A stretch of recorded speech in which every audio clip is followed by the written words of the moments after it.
Silupagulong pupuntahan nga namin ngayon yung pinag-uusap ang murang fried chicken sa Baguio Antipolo City. Itatry nga namin para matikman din namin. Makikita daw yung food nila sa harap ng Yamaha.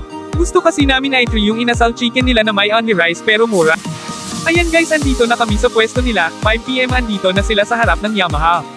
Dahil kakapwesto lang nila dito, hihintayin namin maluto yung order namin inasal chicken, habang di pa luto kwentuhan muna kami hahaha. Ayan guys, niluluto na nila yung fried chicken. And guys, ito na rin yung mang inasal chicken nila, niluluto na po nila. Ito yung order namin guys, yung mga inasal, alam nyo ba mura lang yan tapos may only rice pa. Ayan guys, busy na sila sa pagluluto. Ang dami yan kasi nga maraming bumibili sa kanila kasi dinadagsa talaga sila dito sa Baguio. Buti na lang talaga nauna kami kasi last time naubusan kami 8 PM pa lang noon, wala na sila sa pwesto nila, akala nga namin mali yung place na pinagpwestuhan nila. And guys, ito po yung kanilang price, o di ba mura na tapos on lyrics and only gravy pa sila, o saan ba kayo guys sa Eret na dito sa Ella Roads. Dito lang yan guys sa harap ng Yamaha, excited na nga kaming maluto kasi gutom na kami, gusto naming matikman yung chika nila.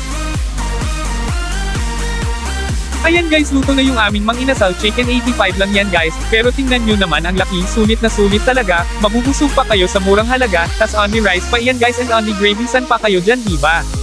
Dito lang yan sa Baguio Antipolo, mula 5 PM to 8:30 lang sila, minsan ubos agad tinda nila, kaya agahan nyo na lang ang punta. So, raap!